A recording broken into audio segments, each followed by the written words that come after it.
Hello, good afternoon. This is Myesha Marie coming to do our Reading the Bible together. And today we'll be reading Numbers chapter 32 from the New Living Translation. As always, I hope that you had a great weekend in this marvelous Monday. So we'll go ahead and get started. The tribes of Reuben and Gad owned vast numbers of livestock. So when they saw that the lands of Jazer and Gilead were ideally suited for their flocks and herds, they came to Moses, Eleazar the priest, and the other leaders of the community. They said, "Notice the towns of Adaroth, Dibon, Jazer, Nimrah, Heshbon, Eliela, Sibnah, Nebo, and Bayan. The Lord has conquered this whole area for the community of Israel, and it is ideally suited for all our livestock. If we have found favor with you, please let us have this land as our property instead of giving us land across the Jordan River. Do you intend to stay here while your brothers go across and do all the fighting?" Moses asked the men of Gad and Reuben. "Why do you want to discourage the rest of the people of Israel from going across the land the Lord has given them?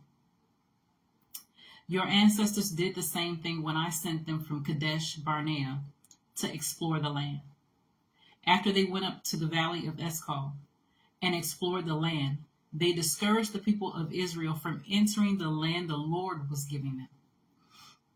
Then the Lord was very angry with them, and he vowed, 'Of all those I rescued from Egypt, no one who is 20 years old or older will ever see the land I swore to give to Abraham, Isaac, and Jacob, for they have not obeyed me wholeheartedly.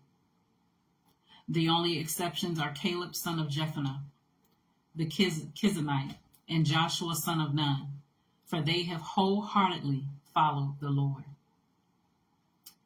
The Lord was angry with Israel and made them wander in the wilderness for 40 years until the entire generation that sinned in the Lord's sight has died. But here you are, a brood of sinners, doing exactly the same thing. You are making the Lord even angrier with Israel.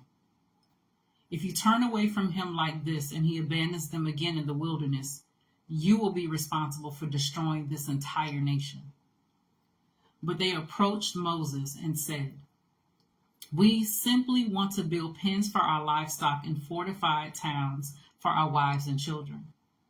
Then we will arm ourselves and lead our fellow Israelites into battle until we have brought them to safety to their land. Meanwhile, our families will stay in the fortified towns we build here, so they will be safe from any attacks by the local people. We will not return to our homes until all the people of Israel have received their portion of the land. But we do not claim any of the land on the other side of this Jordan. We would rather live here on the east side and accept this as our grant of land." Then Moses said, "If you keep your word and arm yourselves for the Lord's battles, and if your troops cross the Jordan and keep fighting until the Lord has driven out his enemies, then you may return when the Lord has conquered the land. You will have fulfilled your duty to the Lord and to the rest of the people of Israel. And the land on the east side of the Jordan will be your property from the Lord. But if you fail to keep your word, then you will have sinned against the Lord, and you may be sure that your sin will find you out.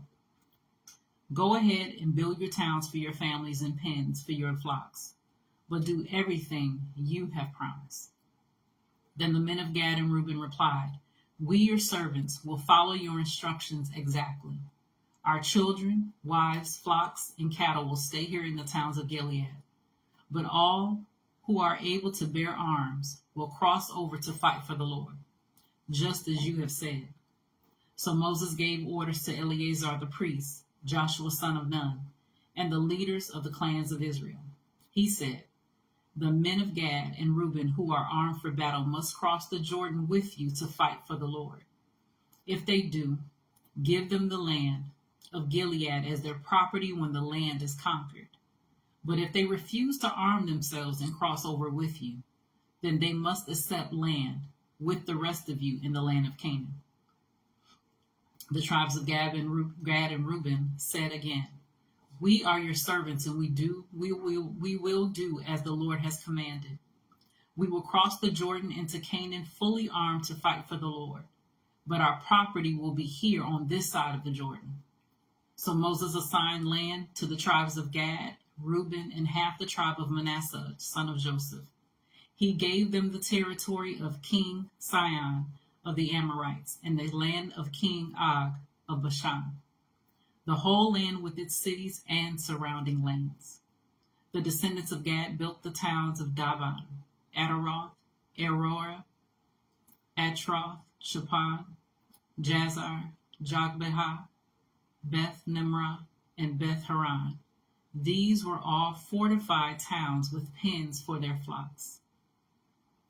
The descendants of Reuben built the towns of Eshban, Elilah, Kiriathaim, Nebo, Baal, Maon, and Sibah.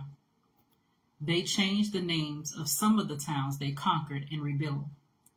Then the descendants of Machir of the tribe of Manasseh went to Gilead and conquered it, and they drove out the Amorites living there. So Moses gave Gilead to the Machirites, descendants of Manasseh, and they settled there. The people of Jair, another clan of the tribe of Manasseh, captured many of the towns in Gilead and changed the name of that region to the towns of Jair. Meanwhile, a man named Nobah captured the town of Canaan and its surrounding villages, and he renamed that area Nobah after himself. So that was Numbers chapter 32 from the New Living Translation. Continue to search the scriptures daily to see what is true. Allow Holy Spirit to illuminate the word into your heart, into your mind, bringing knowledge, understanding, and wisdom, and most of all, revelation of who God is, his true nature, his character, and how much he truly, truly loves you. You guys take care. God bless, and we'll see each other tomorrow.